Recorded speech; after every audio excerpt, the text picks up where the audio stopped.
देखो जितने भी बच्चे क्लास 10th में हैं और 20 फरवरी को अपना सामाजिक विज्ञान का पेपर देने वाले हैं, तो आज की इस क्लास में हम उन सभी के सभी विद्यार्थियों के लिए लेकर के आ गए हैं 2026 का एक सामाजिक विज्ञान का मॉडल पेपर। ये कहने का मतलब है कि देखो मेरे पास यहाँ पर मैं आप लोगों को दिखाने वाला भी हूँ कि ये जो पेपर है आप लोगों के लिए सबसे ज़्यादा इंपॉर्टेंट है।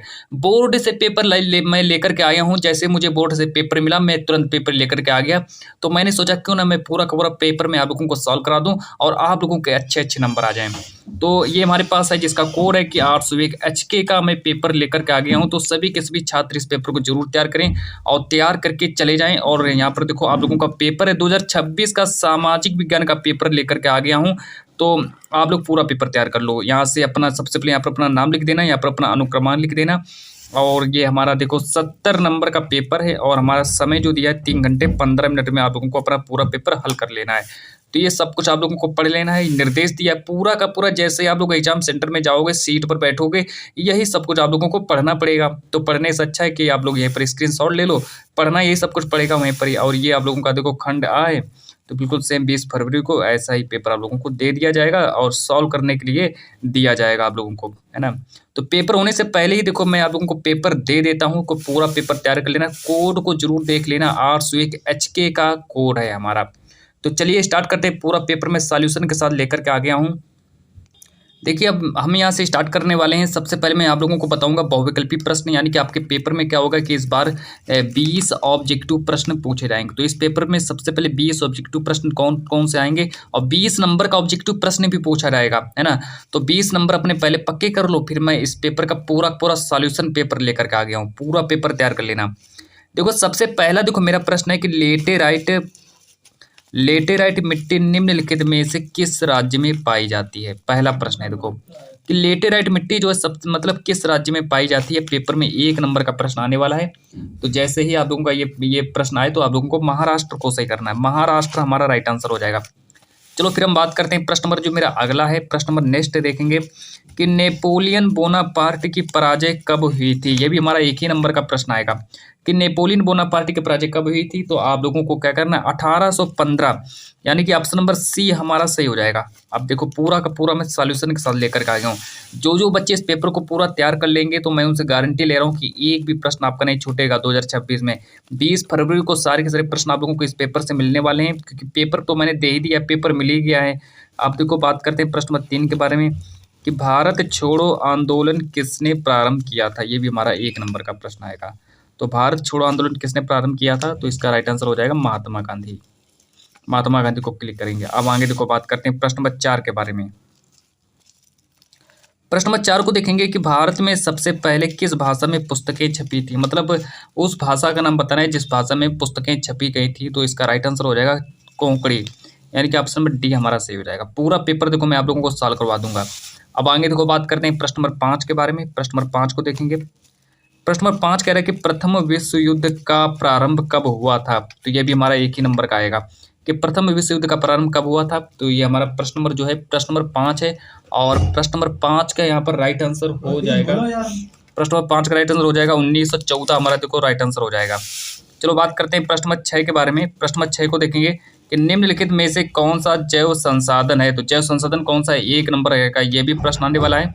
4 ऑप्शन देखो दिए हैं, लोहा दिया है, तांबा दिया है, मत्स्य चट्टाने दिए। 4 ऑप्शन हमारे दिए गए, लेकिन 4 में से आप लोगों का इसका राइट आंसर हो जाएगा मत्स्य उद्योग हमारा सही हो जाएगा। चलो बात करते हैं प्रश्न नंबर 7 के बारे में कि भूमि एक संसाधन है। अब इसके 4 ऑप्शन देख लो। तो ये 4 ऑप्शन दिए गए हैं, लेकिन 4 ऑप्शन में से आप लोगों को सही करना है। प्राकृतिक हमारा राइट आंसर हो जाएगा। फिर देखो बात करते हैं प्रश्न नंबर 8 के बारे में। प्रश्न नंबर 8 को देखेंगे कि चाय की खेती के लिए कौन सी मिट्टी सबसे अच्छी उपयुक्त मानी जाती है। पेपर में 1 नंबर का प्रश्न ये भी आएगा। तो चाय की खेती के लिए कौन सी मिट्टी सबसे अच्छी मानी जाती है। तो देखो लाल मिट्टी दिया है, जलोढ़ मिट्टी दिया है और पर्वतीय मिट्टी दिया, लेटेराइट मिट्टी दिया। तो हमारे 4 ऑप्शन दिए हैं। प्रश्न नंबर 8 का राइट आंसर हो जाएगा लेटेराइट मिट्टी, यानी कि हमारा ऑप्शन नंबर डी पूरा सही हो जाएगा। पूरा का पूरा पेपर सॉल्यूशन के साथ लाया हूँ, पूरा पेपर कराऊंगा। 70 में 70 नंबर इसी वीडियो से पक्का हो जाएगा। प्रश्न नंबर 9 देखो कि निम्न में से कौन सी एक रेशेदार फसल है। रेशेदार फसलें कौन सी है, जूट, कपास, प्राकृतिक रेशम, इनमें से सभी। तो हमारा राइट आंसर हो जाएगा 1 नंबर का आएगा, राइट आंसर हो जाएगा इनमें से सभी। तो हमारा ऑप्शन नंबर डी सही हो जाएगा। अब देखो बात करते हैं प्रश्न नंबर 10 के बारे में। तो प्रश्न नंबर 10 यहाँ पर कह रहा है कि निम्नलिखित में से कौन सा धात्विक खनिज है, तो धात्विक खनिज कौन सा हो जाएगा, तो ये भी हमारा एक ही नंबर का आएगा। तो धात्विक खनिज देखो कौन सा हो जाएगा, 4 ऑप्शन दिए गए हैं, लेकिन 4 ऑप्शन में से हमारा ऑप्शन नंबर बी हमारा सही हो जाएगा, मैंगनीज। तो मैंगनीज हमारा पूरा राइट आंसर हो जाएगा। अब देखो बात करते हैं प्रश्न नंबर 11 के बारे में। 20 प्रश्न पूछे जाएंगे, 20 के 20 प्रश्नों को उत्तर नोट कर लेना कॉपी में। अब देखो बात करते हैं कि निम्नलिखित में से किस देश का विभाजन धर्म तथा जाति के आधार पर हुआ था। उस देश का नाम बताना है जिस देश का जो विभाजन है वो धर्म और जाति के आधार पर हुआ था। तो प्रश्न नंबर 11 का राइट आंसर हो जाएगा भारत। एक नंबर का प्रश्न आएगा। अब देखो आगे बात करते हैं प्रश्न नंबर 12 के बारे में कि बेल्जियम कहाँ स्थित है। बेल्जियम कहाँ स्थित है, तो यूरोप में बेल्जियम स्थित है, यानी कि ऑप्शन नंबर डी हमारा सही हो जाएगा, है ना। पूरा पेपर सॉल्यूशन के साथ बता रहा हूँ। अब प्रश्न नंबर 13 को देखेंगे कि संविधान के माध्यम से महिलाओं का प्रतिनिधित्व, मतलब कि संविधान के माध्यम से महिलाओं का जो प्रतिनिधित्व है वो सुनिश्चित किया गया, कहाँ पर सुनिश्चित किया गया था, तो ये भी हमारा एक नंबर का ही आएगा। देखो सारे के सारे प्रश्न एक एक नंबर वाले हैं, तो पूरा का पूरा आप लोग तैयार कर लीजिए। इसके 4 ऑप्शन देख लो, कौन कौन से 4 ऑप्शन है इसके। तो सबसे पहले इसके 4 ऑप्शन देख लो। पहला ऑप्शन दिया है स्थानीय निकायों में, दूसरा बी ऑप्शन दिया लोकसभा में, सी ऑप्शन दिया राज्यसभा में, डी ऑप्शन दिया प्रांतीय विधायिका में। लेकिन इसका राइट आंसर हो जाएगा स्थानीय निकायों में, यानी कि ऑप्शन नंबर ए हमारा सही हो जाएगा। अब देखो बात करते हैं प्रश्न नंबर 14 के बारे में कि निम्नलिखित में से संघात्मक शासन कहाँ नहीं है। संघात्मक शासन कहाँ नहीं है, एक नंबर का ये भी आएगा। तो प्रश्न नंबर 14 का देखो राइट आंसर हो जाएगा श्रीलंका हमारा सही हो जाएगा। प्रश्न नंबर 14 का श्रीलंका, यानी कि ऑप्शन नंबर बी हमारा सही हो जाएगा। अब देखो बात करते हैं प्रश्न नंबर 15 के बारे में कि हिंदी जो है किस प्रकार की भाषा है। हिंदी किस प्रकार की भाषा है, पेपर में ये भी एक नंबर का आएगा। तो हिंदी एक राजभाषा हो जाएगी। अब अगला प्रश्न देखो, प्रश्न नंबर नेक्स्ट देखो कि लिखित में से किस, मतलब लिखित में से किस, मतलब ऐसा कौन सा राज्य है जिस राज्य में अधिकतम साक्षरता दर पाई जाती है। उस राज्य का नाम बताना है जिस राज्य में सबसे ज्यादा साक्षरता दर पाई जाती है। तो प्रश्न नंबर 16 का देखो राइट आंसर हो जाएगा केरल। केरल हमारा राइट आंसर हो जाएगा। प्रश्न नंबर 16 का राइट आंसर केरल हो जाएगा। अब बात करते हैं प्रश्न नंबर 17 के बारे में कि मुद्रा का निर्गमन किसके द्वारा किया जाता है। मुद्रा का जो निर्गमन है किसके द्वारा किया जाता है, पेपर में एक नंबर का ये भी प्रश्न आएगा। 4 ऑप्शन देख लो इसके। तो 4 ऑप्शन देखो, भारतीय रिजर्व बैंक दिया, वित्त मंत्री है, और फिर इसके बाद हमारा राइट नेक्स्ट आंसर है कि भारत के उपराष्ट्रपति। फिर इसके बाद मेरा नेक्स्ट है कि प्रधानमंत्री। तो ये देखिए हमारा लेकिन इसका प्रश्न 17 का जो राइट आंसर हो जाएगा, प्रश्न नंबर 17 का राइट आंसर हो जाएगा भारतीय रिजर्व बैंक। तो ये हमारा इतना हो जाएगा, है ना। तो यहाँ तक देखिए। फिर इसके बाद अगर हम और आगे बात करें तो देखो अब यहाँ पर मैंने आप लोगों को बताया सारे के सारे ऑब्जेक्टिव प्रश्न मैंने आप लोगों को बता दिए। तो सारे के सारे ऑब्जेक्टिव प्रश्नों को आप लोग तैयार कर लेना। इस पेपर के जितने भी प्रश्न हैं सबको तैयार कर लेना। लेकिन अब जो नेक्स्ट पॉइंट जो स्टार्ट हो रहा है वहाँ से हम स्टार्ट करेंगे। आप लोगों का स्टार्ट होगा यहाँ पर से लघु उत्तरीय प्रश्न होंगे। और लघु उत्तरीय प्रश्नों के बारे में बात करें तो आपके पेपर में इस बार क्या होगा कि 4 लघु उत्तरीय प्रश्न पूछे जाएंगे। तो इस पेपर में कौन कौन से 4 लघु उत्तरीय प्रश्न पूछे गए हैं, तो सारे के सारे लघु उत्तरीय प्रश्नों को आप लोग तैयार कर लीजिए। और 4 लघु उत्तरीय प्रश्न पूछे जाएंगे, सारे के सारे 4-4 नंबर वाले लघु उत्तरीय प्रश्न होंगे, यानी कि 16 नंबर अपने पक्के कर लो। तो मैं आप लोगों को बता देता हूँ कि कौन कौन से 16 नंबर आप लोगों के पक्के होने वाले 4 प्रश्न कौन से हैं इस पेपर में लघु उत्तरीय, तो उनको भी तैयार कर लो। यहाँ पर लिखा है कि प्रत्येक लगभग 80 शब्दों में सबका आप लोगों को उत्तर लिखना है। अब पहला देखो प्रश्न दिया है कि पूना पैक्ट पर किसके हस्ताक्षर हुए, उसकी 2 शर्तें लिखिए। पूना पैक्ट पर किसके हस्ताक्षर हुए थे और हमें उसकी 2 शर्तें लिखनी है। पेपर में 4 नंबर का प्रश्न आएगा। तो 4 नंबर का प्रश्न आएगा, लेकिन आप लोग इसको तैयार कर लेना। आप लोगों के पास क्वेश्चंस बैंक होगी तो उसमें से जाकर के आप लोग इसका आंसर जल्दी से याद कर लेना, क्योंकि अभी समय कम है। 20 फरवरी को आप लोगों का पेपर है, तो जल्दी से आप लोगों को तैयार भी हो जाएगा। अब आगे देखो बात करते हैं प्रश्न नंबर नेक्स्ट। अब देखो ये अथवा करके भी दिया गया है। अथवा वाला देख लो, यहाँ पर दिया है कि मुद्रण क्रांति क्या है, इसका फ्रांस की क्रांति पर क्या प्रभाव पड़ा। तो ये आप लोग 2 में से आप लोग चाहें तो इसका आंसर लिखो या फिर आप लोग इसका आंसर लिख देना। 2 में से आप लोगों को एक का आंसर लिखना पड़ेगा। प्रश्न 2 कह रहा है कि संसाधनों के अंधाधुंध प्रयोग ने अनेक समस्याएं पैदा कर दी हैं, समीक्षा करो। ये भी हमारा 4 नंबर का ही आएगा कि संसाधनों के अंधाधुंध प्रयोग ने अनेक समस्याएं पैदा कर दी हैं। तो कौन कौन सी समस्याएं पैदा की हैं आप लोगों को उसके बारे में बताना है, क्या समस्याएं हैं, और फिर उसका मतलब उसकी फिर में समीक्षा भी करनी है। तो ये हमारा प्रश्न नंबर 2 हमारा कंप्लीट हो गया। प्रश्न नंबर 2 हमारा कंप्लीट हुआ। ये भी हमारा एक अथवा करके भी दिया गया है। तो अथवा वाला देख लो कि मृदा संरक्षण के लिए क्या कदम उठाए जा रहे हैं, 3 विधियाँ बताइए और 3 विधियां बतानी जो कि पेपर में ये भी देखो 4 नंबर का प्रश्न आएगा। तो 2 प्रश्न मैंने आप लोगों को बता दिए, 2 प्रश्न बताए, 4-4 नंबर वाले 2 प्रश्न बताए, मतलब 8 नंबर वाले मैंने आप लोगों को 2 प्रश्न बता दिए। तो 8 नंबर आप लोगों के पक्के हो गए। अब आगे देखो बात करते हैं यहाँ पर लिखा है कि संघवाद क्या है, इसकी प्रमुख विशेषताएं लिखिए। संघवाद क्या है, इसकी प्रमुख विशेषताएं लिखिए। तो ये भी मेरे प्यारे साथियों 4 नंबर का प्रश्न ये भी आप लोगों के पेपर में बनेगा। तो 4 नंबर का प्रश्न बनेगा। देखिए आप लोगों का जो यहाँ पर मैंने आप लोगों को देखो, एक प्रश्न आप लोगों का हिस्ट्री से उठाया गया है, एक प्रश्न आप लोगों का भूगोल से उठाया गया है, फिर इसके बाद एक प्रश्न आप लोगों का नागरिक शास्त्र से उठाया गया है, और एक प्रश्न आप लोगों का फिर कहाँ से उठाया गया है, अर्थशास्त्र से उठाया गया है ना। तो हर मतलब कि हर सब्जेक्ट से एक एक आप लोगों का लघु उत्तरीय प्रश्न भी उठाया गया, मतलब 16 नंबर आप लोगों के बन जाते हैं। फिर इसके बाद अगर हम बात करें प्रश्न 3 के बारे में कि संघवाद क्या है, इसकी प्रमुख विशेषताएं भी बताइए, तो ये हमारा नागरिक शास्त्र से प्रश्न उठाया गया है ना। तो आप लोगों को क्या करना, क्वेश्चंस बैंक में से आप लोगों को इसका आंसर को नोट कर लेना, आंसर को इसका जरूर नोट कर लेना।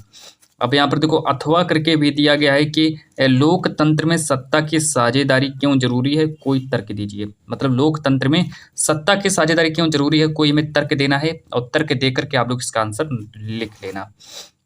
तो ये हमारा प्रश्न, ये इसका हमारा उत्तर हो जाएगा। ये हमारा उत्तर नहीं, मतलब इसका अथवा वाला प्रश्न हो जाएगा, 2 में से एक का उत्तर करना है। अब प्रश्न नंबर 4 देखो लास्ट, कि लोकतंत्र के प्रत्यक्ष एवं अप्रत्यक्ष प्रकार को संक्षेप में प्रस्तुत कीजिए। अथवा करके दिया गया है, 4 नंबर का ये भी आएगा कि लोकतंत्र के प्रत्यक्ष एवं अप्रत्यक्ष प्रकार को संक्षेप में प्रस्तुत करना है।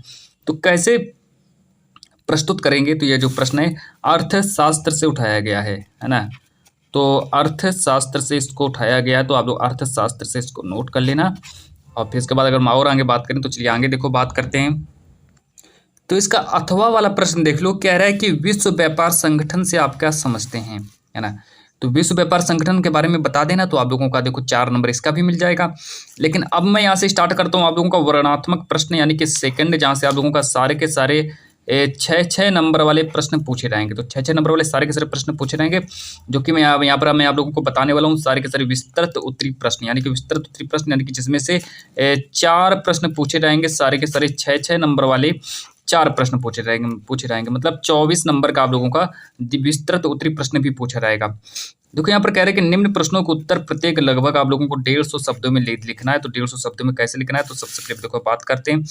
पहला तो कोई प्रश्न दिया है कि महामंदी से आप क्या समझते हैं, महामंदी से क्या आशय है, इसके मुख्य 2 कारण बताइए और इसके 2 प्रभाव भी लिखिए। तो इस तरीके से आप लोगों को इसके प्रभाव लिखना है। यहाँ पर देखो लिखा है 6 नंबर का बनेगा, 6 नंबर का आएगा कि महामंदी से क्या आशय है, इसके मुख्य 2 कारण बताइए, इसके 2 प्रभाव भी लिखिए। अथवा करके दिया गया, अथवा वाला देख लो कि महात्मा गांधी के सत्याग्रह पर एक निबंध लिखना है। तो कैसे निबंध लिखना है, तो वो भी मैं आप लोगों को सब कुछ बताने वाला हूँ। और ऐसा करना, आप लोगों के पास क्वेश्चंस बैंक होगी, तो उसमें से आप लोगों को इसका आंसर नोट कर लेना है, नोट कर लेना। वहाँ इस पर जा करके आप लोगों का नंबर पक्का हो जाएगा। 6 नंबर का आता है, 6 नंबर पक्के हो गए आप लोगों के। अब चलो प्रश्न नंबर 2 देखो क्या करा है कि भूक्षरण से आप क्या समझते हैं, इसे रोकने के कोई 4 उपाय बताइए। मतलब भूक्षरण से आप क्या समझते हैं और इसको रोकने के कोई हमें 4 उपाय बताने हैं, जो कि पेपर में हमारा ये देखो 6 नंबर का प्रश्न आएगा, 6 नंबर का प्रश्न आएगा। इसके बाद फिर हमारे पास एक अथवा करके भी दिए गए, अथवा वाला प्रश्न देख लो कि सत्ता की साझेदारी क्यों जरूरी है ना। अथवा वाला प्रश्न हमारा दिया है कि यहाँ पे ये हमारा थोड़ा उससा हो गया है, तो कोई दिक्कत नहीं, सत्ता के साझेदारी क्यों आवश्यक है, व्याख्या कीजिए। 6 नंबर का ये भी आएगा। और इसका फिर देखो एक अथवा करके दिया गया, इसका अथवा ये हो जाएगा, इसका अथवा ये। और ये देखो लिखा है प्रश्न में 4 देख लो कि ब्रेटन वुड्स समझौते के कारणों तथा उद्देश्यों का उल्लेख करें। ब्रेटन वुड्स ट्विन किसे कहा जाता है, उत्तर लिखिए। तो ये देखिए हमारा हो गया।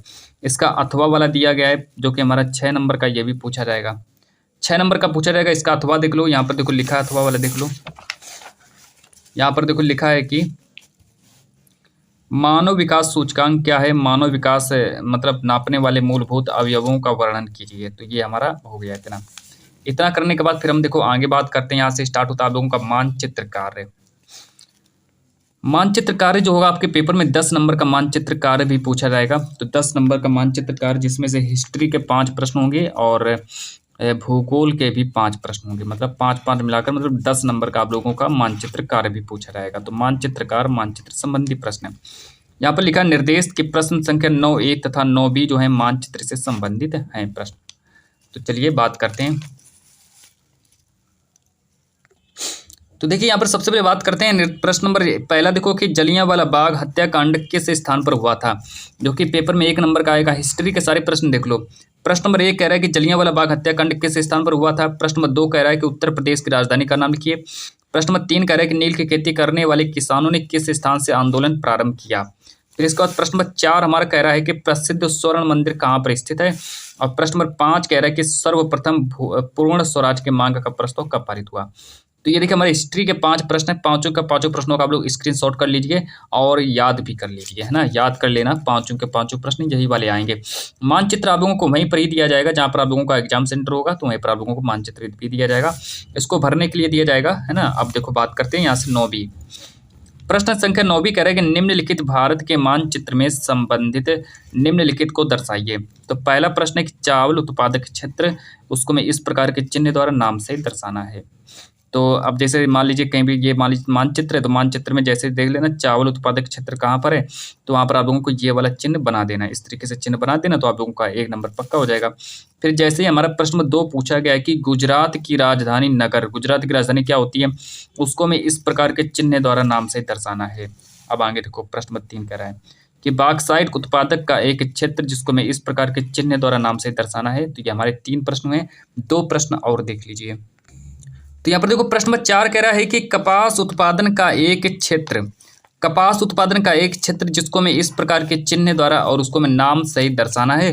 तो चिन्ह द्वारा नाम सहित आप लोग दर्शा भी सकते हैं, जिसमें से हमारा 1 नंबर का ये भी आएगा। यहाँ पर लिख लो 1 नंबर का ये भी प्रश्न बनेगा। फिर इसके बाद नेक्स्ट देखो कि डल झील जो है, डल झील को मैं इस प्रकार के चिन्ह द्वारा नाम सहित दर्शाना है। तो डल झील को हमें इस प्रकार चिन्ह द्वारा नाम से दर्शा देना है। ये भी हमारा पेपर में 1 नंबर का ही आएगा। तो चलिए ये पेपर आप लोगों का देखो मैंने पूरा का पूरा पेपर मैंने आप लोगों का सॉल्व करवा दिया है। तो पूरा का पूरा पेपर मैंने आप लोगों को सॉल्व करवा दिया। पूरा पेपर तैयार कर लेना, आप लोगों का यही पेपर पूछा जाएगा। तो चलिए जब तक के लिए मैं आज की इस क्लास को इतना ही रखता हूँ।